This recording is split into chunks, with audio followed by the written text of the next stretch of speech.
Që ty të çanta ime, shife. Që e kam lënë të çaj kamera për mi, më duket.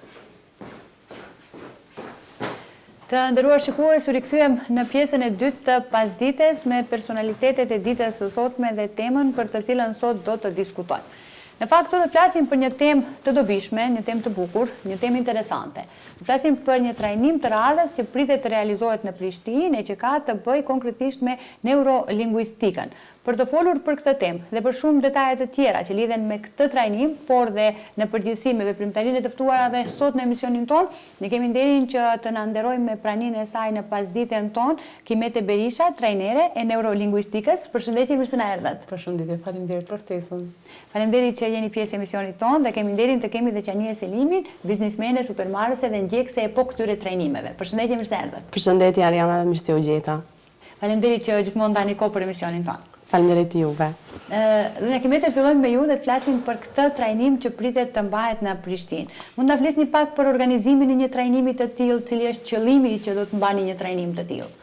Okej, organizimi që mbahet në Prishtinë është i pestë i radhës, cilin, me thonë të vërtetën, me shumë përzemërsi, me shumë pasion e kam sjell në Kosovë, në gjuhën shqipe, tu e di që neurolingvistika nuk është shumë e përhapur në Kosovë. Unë preferoj që gjitha mësimet që i kam marrë atje përzemërsisht me kontribu në mënyrën më të mirë të mundshme që kishim mujtë me bën përmes këtij trajnimi. Trajnimi është 2 ditor, është i qëllimshëm 2 ditor, është basic në nivelin fillestar, ndërkohë që në tarmën besoj që shumë shpejt kemi pas edhe nivele tjera. Janë këto trajnime që i realizoni shpesh, besoj thati 5 me radhë. Po. Konkretisht ky trajnim për çka ka të bëjë? Okej, neurogjusia është një fushë jashtëzakonisht e gjanë edhe fleksible. Unë do të mundohem që të paktën t'i prek disa tema që janë më kyçe, që e krijojnë një lloj perceptimi ose qasje çka është në fakt neurolingvistika, me çka ka të bëjë. Është kryesisht i bazuar te pjesa gjuhësore. Kush mund të merr pjesë në këtë trajnim? Është kufizuar nga ana e profesioneve apo jo? Të gjithë ata që janë të interesuar të zhvillojnë aftësitë e tyre profesionale dhe personale, për shembull në aspektin gjuhësor, te pjesa e qasjes, po gjithmonë duke mos harruar dhe pjesën emocionale. Për shkak se neurolingvistika e bën programimin e mendjes përmes gjuhës. Në rast se kemi bindje të caktuna që për shembull na krijojnë emocione jo të këndshme, mundemi përmes ndryshimit të bindjeve, për shembull me ndryshuar perceptimin ndaj emocioneve. Do të thënë sigurisht që flasim edhe për këtë pjesë. Prandaj edhe është shumë e hapur trajnimi në moshën 18, gjithë ata që kanë punë thjesht me njerëz dhe dëshirojnë ta kenë qasje më pozitive, më të thjesht edhe më profesionale i kontribon. Kemi profesione ndryshme prej gjyqtarëve, avokatëve, politikanëve, besa gazetarëve të ndryshëm e deri edhe te biznesmenët. Emi që përmendëm edhe biznismenët, të flasim pak edhe me zonjën Qanie për ato përvojat e mëhershme që ka pasur nga këto trajnime dhe sa ato ju kanë ndihmuar juve në zhvillimin profesional, po dhe personal. Ariana, siç e dish që neve kemi diskutuar disa herë pjesën e angazhimit tim nëpërmjet përveç asaj që un jam afariste dhe bëj biznes, dhe më thënë gjithmonë i kam përkushtuar shumë rëndësi edhe pjesës së zhvillimit tim personal dhe atë profesional. Kam ndjek disa trajnime të ndryshme që kam pas të bëjnë me pjesën e zhvillimit tim, por pjesa e zhvillimit të programit NLP e kam marrë para 8 vitesh si program që ka qenë një organizim i bizneseve, do me thonë, të gjithë biznismenët keshim një organizim të tillë që erdhi, mirë po trajnerja ishte e huaj dhe programi na u dha në gjuhën angleze. Dhe, kisha marrë një urinë bazë, po jo atë të saktën që më duheshte.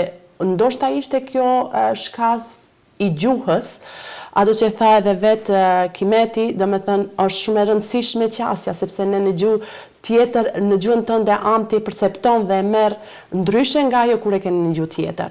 Dhe kjo është një program gjuhësor neurolingvistik që ka të bëje me pjesën e perceptimit të gjitha informacionet që ti e merr dhe e përdor, pastaj e fut në përdorim. Unë si program e kam dash dhe kam hulumtu dhe e kam gjërmu që moti, po të neve nuk ka ekzistu. Dhe më thonë, e kam dhënë gjithmonë të huajt, ose dhe në rastin konkret, unë kam kuptu për Kimetin që këtë program e jep në gjuhën shqipe, pikërisht në Kosovë, kur ajo ka ardhur faktikisht kishte mbajt dy trajnime dhe une në trajnimin e tretë kam marrë pjesë.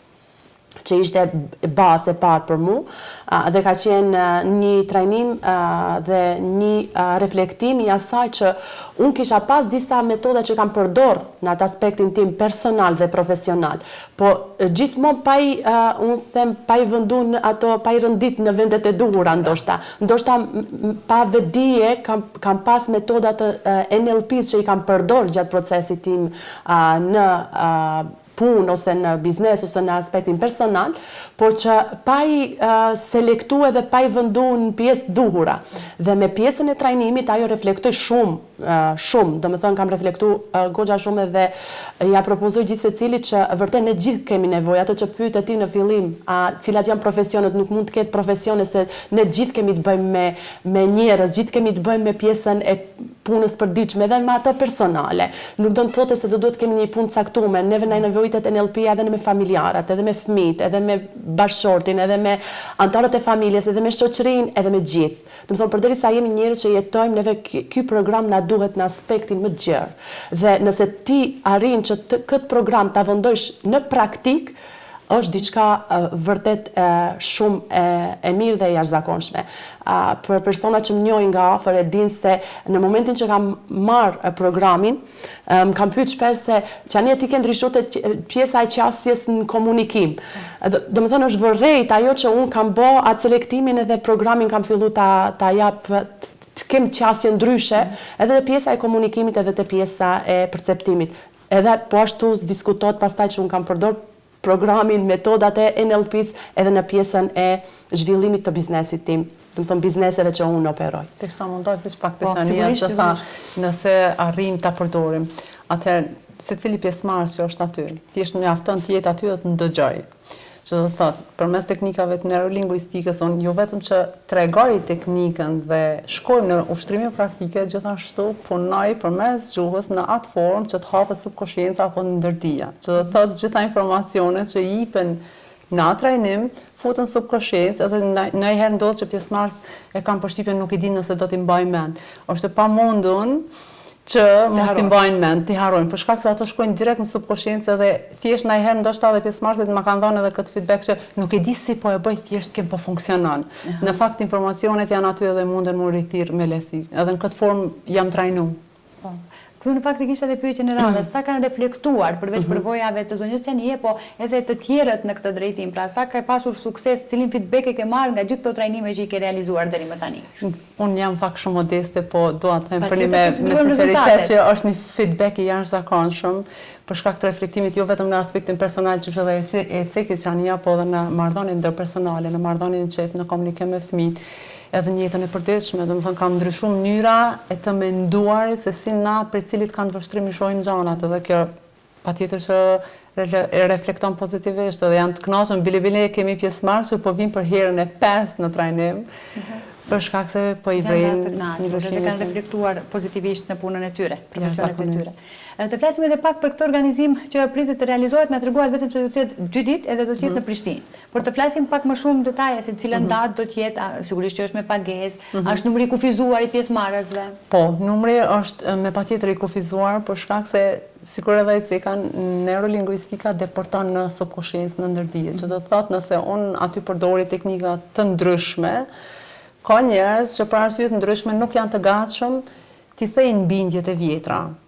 Dhe në momentin që unë nxis ngacmoj me ato pyetje, ka disa që edhe krijojnë një lloj rezistence. Dhe më duhet ta kem një numër të kufizuar për arsye se më duhet ta krijoj një lloj transi apo hipnoze, gjendje të lehtë hipnotike, që ta ulim rezistencën, që të jetë ngatshëm të gjithë të marrin maksimumin. Dhe nëse unë do të kisha një numër 100-200 vet, do të ishte pamundur ta menaxhoja vetëm. Atë mundësi do ta kisha pas nëse kisha pas një staf edhe trajnerëve që janë të fushës, që e kish pas një mbikëqyrje personale në mënyrë grupore.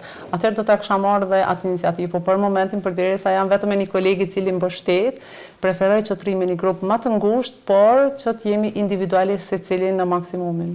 Kolegu është i të njëjtit profesion ose është? Kolegu im është psikoterapist dhe është hipnoterapist. Për shkak se ai njeh gjuhën e hipnozës, gjuhën hipnotike, të cilën edhe e përdor neurolingvistika, jemi nisur për bashkëpunim. Domethënë do të mbani edhe këtë trajnim bashkë, apo jo si punë ekipore apo si tim. Do të jetë me cilën datë? Do të jetë në datën 5 edhe 6 prill që i bie të shtunën dhe të dielën. Në Prishtinë. Në Prishtinë dhe është shumë intensiv deri në mbrëmje në orën 18. Fillon mëngjes. Edhe numri është i kufizuar, kështu që le të shpejtojnë ata të cilët dëshirojnë që të marrin pjesë në këtë trajnim. Patjetër. Edhe pse në fakt unë sa mora informacione numri veç është plotësuar dhe është mbush ato që ceku edhe Kimetja, domethënë se është një program që don sepse në momentin kur jepet trajnimi, domethënë do duhet gjithë secili të marrë atë maksimumin prej trajnimit. Edhe pse trajnimi është intensiv, domethënë është prej mëngjes deri në mbrëmje, është intensiv, por që absolut nuk vërehet. Domethënë nuk vërehet se ti je gjithë ato orë se gjithë ato orë ke kaluar brenda në trajnim, sepse vetë programi është i tillë që ti nuk të bëhet monotone pjesa e programit e ligjëratës. Është ligjëratë që ti të mban gjatë gjithë kohës aktiv. Është program që gjatë gjithë kohës ti të mban gjatë gjithë kohës unë them veshët 4 i kemi. Ti tregoj disa fshesi që një. Po, atëherë unë nëse do kishe pas mundësi që disa pika ti tregojsh Kim se është shumë interesante pjesa e disa metodave që përdoren Kimeti në pjesën e trajnimit. Do të mundohemi. Ti dëgjoj? Po. Të gjithë kurioz për t'i dëgjuar. Atëherë kur jemi në mendje racionale, sikur tash, jemi në vetdije edhe biseda që tash e bëjmë mund të kalojmë me një monotoni. Në momentin që përdori teknika për shembull e përdori memorien në mënyrë qëllimshme, duke e hapur konsciencën, janë disa teknika që aplikohen aty përmes gjuhës suggestive, përmes storytelling, nëse e ke dëgjuar ndonjëherë, përdor jashtëzakonisht shumë storytelling që nxisin kurreshtje të vazhdueshme duke mos e mbyll storyn, duke e mbajtur kurreshtje në kolm. Dhe gjithë pjesëmarrësit janë me një lloj dinamike që do të ndodhë tash, ato thotë si do të mbyllet story. Dhe në këto momente aktivizohet truri ynë që t'i jap kuptim ngjarjes dhe në mënyrë të pavetdijshme truri i tyre aktivizohet që të punojnë në maksimum dhe memoria është e hapur për unë them për 120%. Kështu që është e pamundur më ardhi dikush më thonë nuk e di nëse e ka mbajtur mend. Është e pamundur, domethënë aktivizohet në atë formë truri që gjithë janë në nivel kurreshtje dhe memorie që thonë po si i kora, se është e mundur. Dhe deri rrëfimin deri në fund ta ndjekin. Ndonjëherë në mënyrë qëllimshme e la edhe një story të hapur, nuk e mbylli deri në fund që në mënyrë të qëllimshme truri i tyre të vazhdoj punën edhe përderisa unë nuk jam aty. Më ka ndodhur që për shembull të shtunën kam lënë storyn e hapur deri të nesërmën dhe të gjithë nesërmën kanë ardhur lodhën në aspektin pozitiv, po çfarë po bën me neve, diçka po ndodh, por nuk e di se çka, nuk jam ndjeni, kem thjesht ke bë diçka me neve. Edhe kjo është ajo e bukur, edhe funksionon me patjetër, aktivizohen gjitha mekanizmat që janë të nevojshme për me marrë maksimumin. Te pjesa, po Ariana, te kjo pjesë desh ta shtoj te pjesa e storytelling, që është shumë interesante, është pjesa që gjithë secili në momentin që Kimi tregon se Kim e thirim nëse në momentin që Kimi shpjegon, domethënë tregon një story, gjithë secili situatat e veta i vendon në atë pozitë. Dhe ti pastaj me automatizëm nuk e ndjen që ti ajo tregon një story që gjithë secili e gjen veten e vete.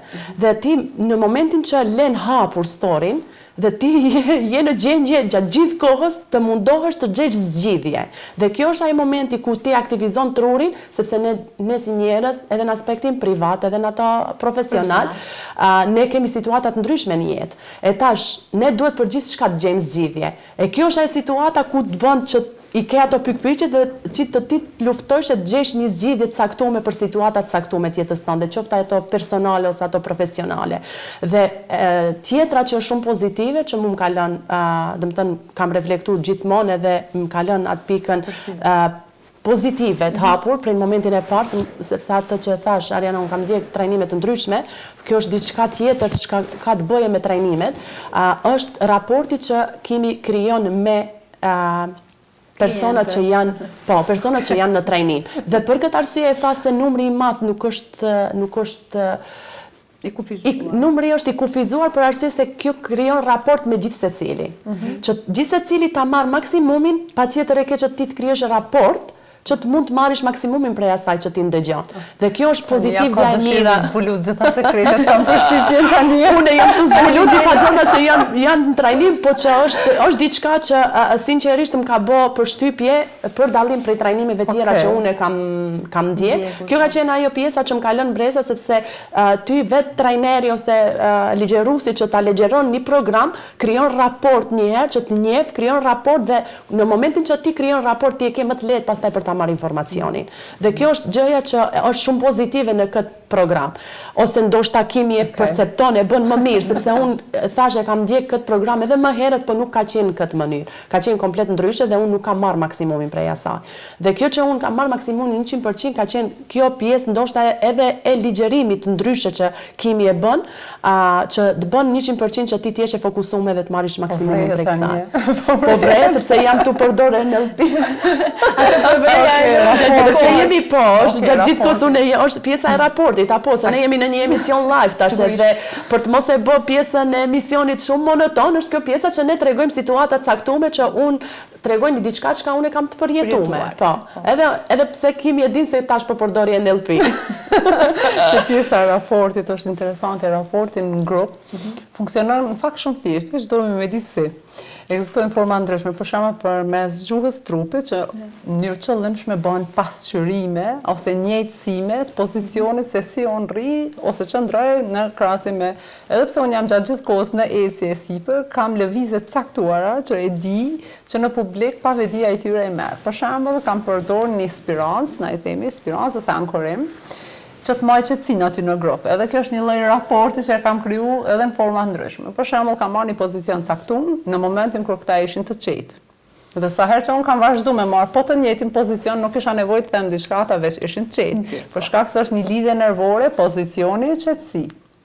E kupton? Tani kemi edhe përmes raportit, për shembull, tingujt ose fjalit të caktuara, kur këta janë në disponim e sipër, përdorin një fjalë dhe sa herë që unë disa herë përdor atë fjalë, krijohet një lidhje nervore, kjo fjalë disponim. Dhe në mënyrë të vazhdueshme kur shoh nivelin varësisht se si janë këta, përdori po të njëjtën fjalë, këta janë në të njëjtën energji. Kjo është një formë, përmes formës auditive kështu, ndërsa përmes gjuhës pasqyrimi i vazhdueshëm. Tjetra, i marrim edhe disa pyetje ose parashtroj pyetje të qëllimshme ku jam shumë e sigurt që publiku përgjigjet me po. Është një formë, domethënë rrjedh prej hipnozës kjo, prej gjuhës hipnotike. Sa herë që na parashtrojmë pyetje dhe e japim një po, një miratim, subkonscienca jonë e pranon personin, krijojmë një lloj raporti dhe pas 3 pojave lirisht mundesh me parashtruar një pyetje tjetër e ke pra po. Përgjigjen automatike. Edhe kjo ndikon jashtëzakonisht në raport. Pastaj kemi edhe një pjesë që e përdorim te duar trokitja, që ju ka lënë shumë përshtypje. Për shembull, duar trokitjet e zakonshme janë duar trokitjet që na i bajmë, edhe mundohem përmes duar trokitjes me kriju një harmoni në grup ose një raport grupi mes vete paralelisht edhe me mua. Që na e bajmë thjesht vetëm një duar trokitje dhe duhet jemi gjithë me një sinkronicitet. Duhet në fillim disa herë ta përsëris dhe në momentin që ata hyjnë në raport përmes duar trokitjeve kanë vërejtë edhe kemi qesh bashkë në seminar, gjithë ata që fillojnë me shiku telefonin për një moment ose një stilolaps dhe e vërejnë në duar trokitja, u detyroheshin me në vazhdim me sipër me mbajta kur ishte prit stop se mund të ketë një duar trokitje, duhet jem prezent. Edhe kjo vazhdimisht i kthen në moment. Edhe nëse dikush është me mendime diku tjetër se mos ndoshta kam një duar trokitje, janë nga dishmëri e sipër. Kjo ndikon edhe që të krijohet një lloj harmonie në grup, një lloj raporti, edhe kam përshtypjen bisedat që ndodhin, shoqëritë që ndodhin aty, gjithmonë thonë, ka njerëz që një 20 vite nuk ndihem më e lirë se sa për shembull me personin që po e njeh para 3 orëve. Për shkak të raportit. Sigurisht edhe ky trajnimi që e bën kaq të veçantë. Në fakt nga që kam parë dhe në rrjetet sociale gjatë këtyre trajnimeve shumë energji pozitive ka dhe shumë të qeshura. Si arrini që të mbani këtë energji në këtë grup? Apo ndoshta edhe mbahet nga në fakt pjesëmarrësit? Në fakt humorin e përdorim në mënyrë të qëllimshme si një resurs për të krijuar një lloj disponimi ose intensiteti në grup. Dhe sa më e lartë që është energjia, patjetër që njerëzit ndihen më komod, janë më të hapur, mund të komunikojnë edhe mes vete më nga afërt, janë edhe ndoshta më të gatshëm të shkojnë edhe në ushtrime praktike. Kështu që humori përdoret në mënyrë qëllimshme duke integruar në storytelling. Unë aty tregoj histori ose histori të vërteta nga jeta ime, edhe duke e përdorur humorin si një resurs. Ka ndonjë përbojë ndoshta gjatë këtyre trajnimeve që keni ndjekur që jeni njerë shumë mirë, shumë në disponim, edhe tek ju kemi parë disa video ku ju vetë, domethënë që ishni shumë në këtë trajnim të cilën e keni ndjekur bashkë. Ka qenë shumë interesante, Ariana, se këtë që tha Kimi, domethënë pjesa e ankurimit. Ishte që neve duhet të tregojmë një situatë, të kujtojmë një situatë para disa vitësh, do me thënë që na ka bërë të ndjehemi shumë të lumtur, do me thënë të ndjehemi shumë mirë. Edhe në grup, Kimi tha, kush është i gatshëm që ta tregoje, do me thënë ta tregoje dhe të hije në atë moment ta përjetoje. Une mendova se duhet të tregohet vetëm si ngjarje. E kupton? Që ka ndodhur një herë, një ngjarje, një situatë që unë jam ndjehet shumë e lumtur, kam qenë shumë mirë, edhe thash po e tregoj unë. Edhe dola, edhe fillova ngjarjen, po nuk e kuptova se unë hyna në ngjarje, faktikisht. Dhe jo vetëm që e tregova ngjarje, po unë e përjetova. Dhe kjo ishte diçka që nuk e kisha përjetu kurrë më përpara. Do të thonë, unë ta tregoj me fjalë, edhe njëkohësisht ta ndjej, ta përjetoj. Kjo ka qenë diçka e jashtëzakonshme që unë e përjetova dhe këto thonin se unë nuk e kam qenë, domethënë te pjesa kur kam tregu historinë ose storien, situatën që kam qenë aq e lumtur që këto e kam vërejt, ka pas moment Kimi ka thonë dalu stop se jenë në sallë. Dhe kjo ka nxit qeshura shumë mëdha me grupën që kemi qenë në trajnim. Vërtet janë situata, janë story ose janë gjëra që ne ndonjëherë në jetë i harrojmë, Ariana. Kemi përjetime shumë të bukura, shumë të mira, ngjarje shumë të lumtura që ne kemi përjetu gjatë jetës tonë dhe monotonia ose ajo rutina jonë na bën që ne t'i harrojmë edhe të shkëputen nga ajo pjesë e përjetimeve tona të kënaqësisë dhe të lumturisë që kemi përjetu dhe që do përjetojmë faktikisht. Edhe kjo bën që neve, për atë arsye them unë se këto janë trajnime të ndryshme që vërtet kjo lloj trajnimi se është komplet ndryshe nga ato që unë kam ndjek deri tash, është komplet trajnim që ka të bëje me neurolinguistik program, që ti, ato që tha Kimi më përpara, nëse këto që kemi mësu në NLP 3 poja, mu më kanë ndihmu edhe në aspektin profesional. Sepse nëse ti duan të mbyllish një marrëveshje me një palë, ose me një klient, ose me ke të bësh një marrëveshje biznesi, domethënë nëse ti din të komunikosh ose din të arrish atë pjesën që ti të marrësh, mos marrish përgjigjen jo. Thjesht të arrish edhe të krysh diellin ose marrëveshjen që e ke për qëllim për ta bë, kuptohet, për qëllimin e biznesit ose të punës që ti e bën. Janë metodat ndryshme që thash që më kanë zhvilluar në aspektin personal timin, po edhe ato profesional. Sepse janë metoda që ti përdoren edhe në aspektin personal, edhe në ato profesional. Dhe që faktikisht ne kemi nevojë gjithë që zhvillohen çdo ditë. Mësimi nuk mjafton vetëm shkollimi, kemi përfunduar shkollimin edhe mjaftoi, ne do të mësojmë çdo ditë sepse jetojmë në një kohë shumë intensive, jetojmë në një kohë që është bën një unë them është bën një rutinë, jemi të funksionu si robot. Shumë e vërtet. Edhe nuk reflektojmë të ajo pjesa me vetën, sepse ne kemi mundësi që të hapim atë pjesën e diapazonit tonë që është mjaftueshëm, që të mund të marrë informacione që neve të na ndihmojnë në pjesën e zhvillimit tonë në rrugën e jetës edhe punës që ne bëjmë. Shumë të nevojshme këto trajnime edhe në Tetov. A kemi ndonjë mundësi që t'i sjellim ndoshta përmes zonjës Janie, ta sjellim këtë efekt ose të ndikojmë që këto trajnime t'i sjellim edhe në qytetin tonë? Ariana, kjo është qëllimi edhe i njoftimit të programit sot këtu te televizioni Koha, për arsye se ti e dish se unë gjithçka që ka bëj në punë, unë përpara e provoj vetë. Po, e vërtet. Ti e dish se jam gjithmonë duat gjërat që i kam të provuara vetë, që mund kanë ndihmu ose duat të krijoj diçka që është në mungesë të shoqërisë tonë dhe pikërisht ky program është për këtë program nuk ka njohuri shoqëria jonë këtu në Tetov, edhe në Shkup, edhe flas në përgjithësi në Maqedoni, sepse është program që është me hapa më përpara në shtete tjera, është me hapa më përpara edhe në Kosovë, edhe pse kemi vinë prej Gjermanie, sepse ne nuk mund të krahasona me Europën, si program në shtetet e Europës është shumë më përpara, shumë herët, të ne vonë të ne. Nuk mund të themi se të ne ende nuk ka ardhur, po flas në shtetin e Kosovës edhe në Shqipëri, do të thonë këto janë gjithmonë më përpara me pjesën e programit. Ne jemi një çik pak më mbrapa, po që tash e kemi mundësinë, se tash unë e kam të provuar vetë, edhe di se është një program që unë kam ndjek nivelin bazik, dy seminare kam ndjek, edhe tash normal kur kemi do mbaje programin më të zgjerum, patjetër që do jem prap pjesëmarrëse, po që këtë pjesën bazike e pretendojmë që ta sjellim edhe tek publiku i jon, sepse është shumë i nevojshëm, në përgjithësi, që nga studentët e deri tek punëtori më i thjeshtë ose deri tek pensionisti, mundi të them, që ne gjithë kemi nevojë për këtë lloj tip programit. Kështu që shumë shpejt do kemi informata dhe patjetër që do ju informojmë nëpërmjet programit tonë edhe nëpërmjet juve, kuptohet.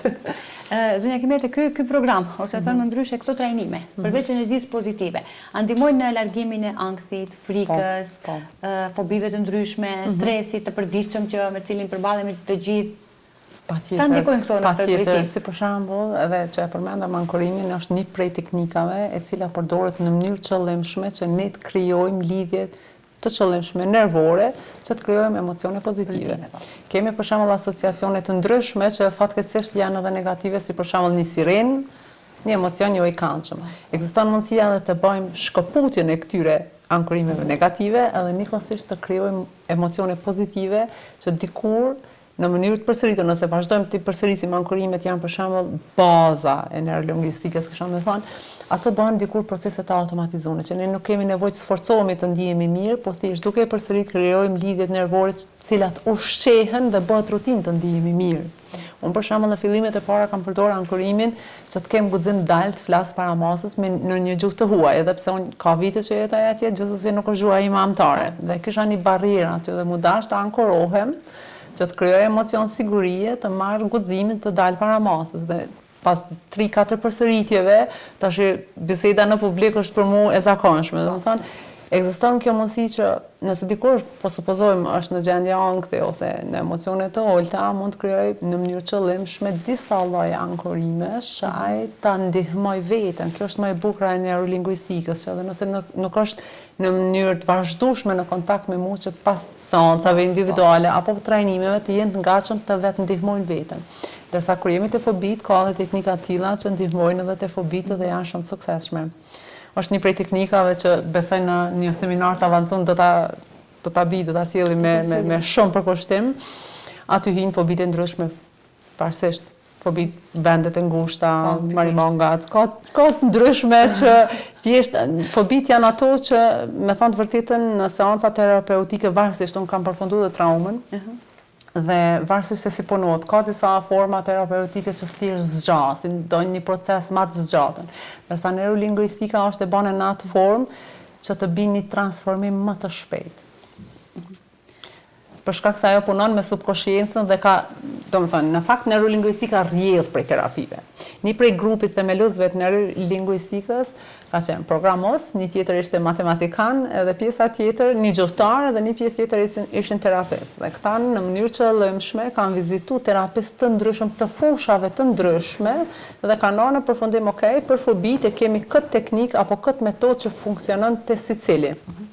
Dhe pastaj kanë vazhduar varësisht prej temave që ata kanë pas, kanë vëzhguar për një kohë shumë të gjatë dhe kanë ardhur në përfundim. Këto teknika janë ato që funksionojnë gjithmonë dhe kanë bërë një ngjeshje të terapive të ndryshme me qëllim gjithmonë që të ketë një transformim më të shpejtë. Përderisa për shembull kam pas edhe klient që kam trajtuar personalisht, më thonë që përderisa unë kam bërë një rrugtim një vjeçar në seanca të ndryshme psikologjike, kam përshtypjen për 10 seanca jemi në të njëjtin zhvillim, sikur nëse kishim punuar me një formë tjetër për një vetë. Domethënë është ajo NLP është ajo teknika apo ajo forma e transformimit, kisha thënë modern. ku me një koqe e cikë dhe ma herë që anja që gjithmonë jemi në robotizëm, gjithmonë në nxitim e sipër, njerëzit thonë, okej, një vetë zgjatë thjesht. Kërkojnë gjithmonë diçka më të shpejt, për shkak se kjo është shumë e strukturuar, është absolutisht e përcjellur me vite, janë teknika që thjesht funksionojnë dhe kanë një efekt jashtëzakonshëm edhe shumë të shpejtë. Kjo ndoshta është edhe më e bukur për ata të cilët kanë kaluar trauma të ndryshme në për tragjedi të ndryshme dhe kjo do t'ju ndihmonte shumë ndoshta për tekalimin e këtyre traumave. Unë jam shembulli aty në unë kam një arsye që kam hyrë këtë rrugtim, unë jam shembulli kryesor që kam hyrë këtë rrugtim për shkak se unë e kam gjetë nevojshme për veten time. Unë jam mësimdhënëse, isha mësimdhënëse me profesion, edhe isha thjesht në arsim. Isha e kënaqur në thojza me profesionin që kisha përka ana e organizimit kohës, orareve, jam nane 2 fëmijëve.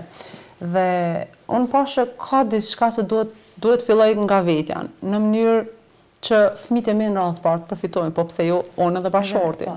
Dhe unë e vresha që ka diçka që unë duhet të flas më ndryshe, për shkak se fëmijët sot nuk binden aq lehtë. Ishte ajo pjesa gjusore që më nxitin, ndërkohë unë nuk isha edhe shumë dijeni se ç'kam pretë dhe mami ndoshta kështu. Kur erdha në kontakt me neurolingvistikën edhe e pash se prit stop, nuk qenë ka veç pjesa gjusore dhe komunikimit, sepse komunikimi thelbësor apo kryesor është komunikimi me veten. Do të thonë dialogu ose mënyra se si ne flasim me veten është baza kryesore e komunikimit. Dhe nëse unë nuk ndryshoj këtë komunikim me veten dhe nuk punoj me temat e mia, të cilat janë mbar diku në subkonsciencën time, për shkak të luftës, për shembull, jemi ndjeni gjithë, unë kam përjetuar, kam qenë në Kosovë. Edhe tu e di që ajo barë që diku është, e kam pamundun me ndihmu veten, thash okay, e kam një formë, ekziston kjo mundësi edhe mora guximin, thash do të përballem.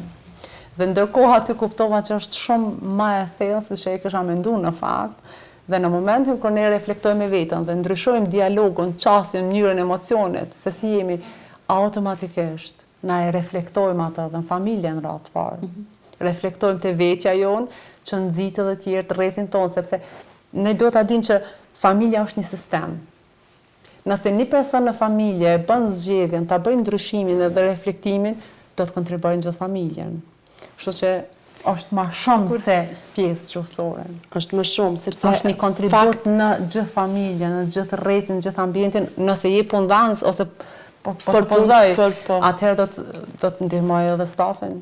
Ndihmon edhe te pjesa e komunikimit me stafin, se ti kupton në mënyrë tjetër. Kimi e thot se zbulum shumë gjëra, gjithmonë duhet të nisesh nga harta jote. Do të thënë harta është jeti. Ku jeti, nisesh prej te vetja jote, nga harta jote, mos gjiko tjetrin që është në hartën e vetes, se ti nuk e dish në çfarë gjendje dhe në çfarë situatë është tjetri.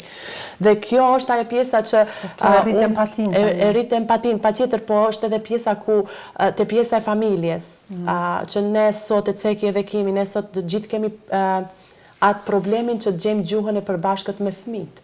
Sepse jetojmë në një kohë ndryshe, ne kemi jetuar në një kohë tjetër, fëmijët tonë jetojnë në kohën e teknologjisë. Dhe ti komunikimin e ke të pamundur, do me thonë gjesh një lloj, ne mendojmë se komunikojmë shumë mirë me fëmijët tonë. Që do me thonë në momentin e parë, trajnimin e parë kur kam ndjek edhe vinë në shtëpi, edhe djali ma vërrejti pjesën se unë ndryshova, patjetër ndryshova ato që kisha mësuar, duhet ta vendoj në praktikë. Edhe pjesa e komunikimit parë që unë bëra ishte ndryshimi i komunikimit tim me djalin, sepse është në moshë adoleshente, është 14 vjeç, dhe prej programit unë aty e kuptova se nuk ishte problemi te ai, ishte problemi te unë, se si jam qas unë te ai, jo ai te unë. Thjesht pyetjet dhe qasjen time që unë e kam bërë te ai kanë qenë të gabume. Edhe në momentin që unë nisa të përdori praktikoj metodat e NLP-s, djali më shikoi tha, mami, çka ka ndodhur me ty?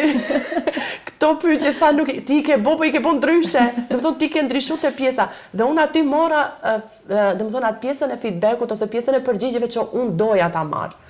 Thjesht unë ndrova qasjen e komunikimit. Ndrova përdora metodat e NLP-s për të bërë komunikim ndryshe dhe për të arrit atë pjesën e krijimit të raportit që ti të arrish deri te qëllimi i caktuar pastaj. Kështu që thjesht është një diçka shumë e mirë edhe për nënat. Unë për ata thash se nuk ka, kjo është për gjithë kategoritë, edhe për prindët, edhe për sidomos sepse jam në atë situatë, tash jam nëne e 2 fëmijëve adoleshentë janë, djali është 14, vajza është 13, të dytë janë adoleshentë dhe ti do gjesh një mënyrë të mirë, një mënyrë të bukur, unë them, ose një mënyrë bashkëpunimi që ti të gjesh një mënyrë komunikimi të vazhdueshëm, të kesh me fëmijët që të mund të arrish në qëllimin e përbashkët, sepse është në rritjen e atë, nëse ne e kemi në rritjen në zhvillimin ton personal, patjetër që do arrijmë edhe ato edhe në familje. Kështu që kjo është pozitivja edhe ajo e mira e këtij programi, që gjithë secili ka nevojë për këtë program. Për të ndjekur. Dhe unë i them shpesh, Kimi, falenderit shumë që ke bë këtë iniciativë duke nisë, ajo i tha edhe vetë, duke nisë prej të vetja vetë, prej të familja vetë, domethënë prej të ana, se gjithmonë kur nisim një gjë, nëse nisim ne nga pjesa jo, nga ajo që ne do duhet të kalojmë ato përjetimet tona, të çrrojmë ato traumat tona, të çrrojmë ato, domethënë përmisojmë komunikimin ton, patjetër që do arrijmë pastaj ta përcjellim edhe te familja, po edhe te shoqëria, edhe te punëdhënësit, edhe te shoqëria, edhe te familja, edhe te gjithkush. Sikur po mi lexoni pyetjet paraprakisht, unë pikërisht këtu kisha në fakt pyetjen e radhës, sa tek ju personalisht dhe tek familjarët tuaj të afër ka reflektuar trajnimi, pra sa ato kanë arritur që të mësojnë këto programe përmes jush? Jashtëzakonisht shumë. Nëse kisha munduar te pjesa e fëmijëve, siç edhe përmendi Xhania, harta nuk është vendi, thjesht harta nuk kupton këtu botë kuptimet.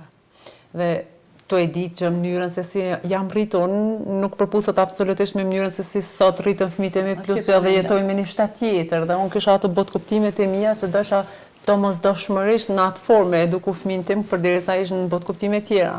Dhe në momentin që kuptova parimin e NLP-s që ne duhet i marrim njerëzit aty ku janë, unë kuptova që prej stop. Ajo është në botë kuptime tjera dhe për ta kuptuar botën e tij, pozicionin ku ai gjendet dhe si sheh gjanat ai prej perspektivës tij, në këtë rast djalin që e kam adoleshent, mu dash një herë në atë parë të mëson të parashtroj pyetje. Për shkak se zakonisht kur na flasim, mënyra se si i drejtohemi ose fjalia në fakt le shumë të interpretohet. Fjalit zakonisht nuk mundemi na e kemi të pamundën secilin mendim në detaj në mënyrë precize ta themi deri në fund. Dhe në secilin fjali gjithmonë ka hapësirë interpretimi. Nëse unë do ta them një fjali çfarë do të qoftë, Xhania do ta kuptoj ndryshe, tjerë do ta kuptojnë ndryshe. Për shkak të interpretimit që ndodh. Dhe në moment që mësohemi në mënyrë precize të parashtrojmë pyetje, ne e ulim secilin interpretim. Dhe në momentin kur unë përmes pyetjeve dhe kushdo që përdor NLP-n e parashtrojnë një pyetje, e kuptojmë ku është vërtet tjetri. Ne mund t'i marrim mund ta marrim tjetrin apo të tjerët aty ku janë vetëm nëse e kuptojmë ku ata janë vërtet dhe jo ku presupozojmë ose mendojmë ne se ata duhet të jenë ose dëshirojmë të jenë. Në fakt, si nana dëshirojmë të jenë diku tjetër, ndoshta fëmijët varet pavarësisht prej temës. Mirë, po ata janë diku tjetër dhe ne duhet ta pranojmë që ata janë aty ku janë, ne duhet i marrim pikërisht aty ku janë. Dhe në këtë formë pyetjet janë ato magjiket që na lënë me kuptu, okay, kështu funksionon. Dhe për fund, zonja Xhania, cila ishte ajo porosia ose mesazhi juaj për të gjithë shoqërinë tonë dhe se pse duhet të ndiqen këto trajnime?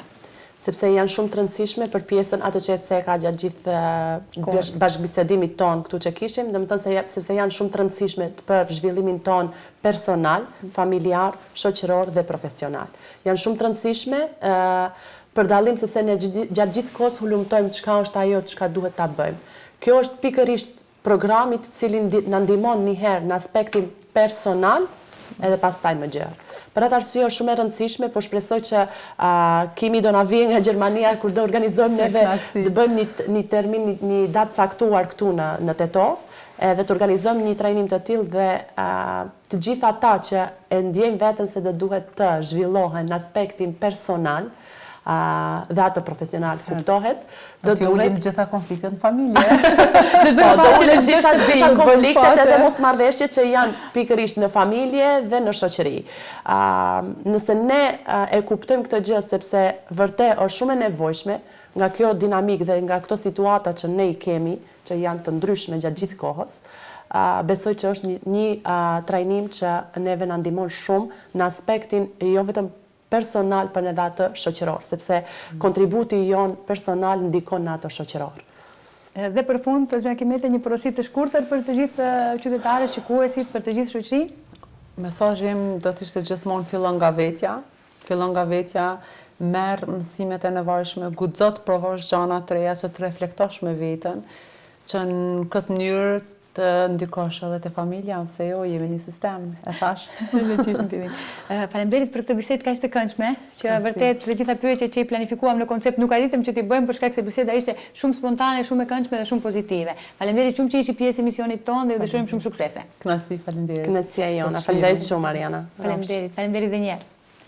Të nderuar shikues, ishte kjo pjesa me personalitetet e ditës së sotme dhe tëra për pas ditën e sotme. Ne bashkë do shihemi sërish nesër me mysafirë të tjerë, me erisi të tjera dhe tema tjera.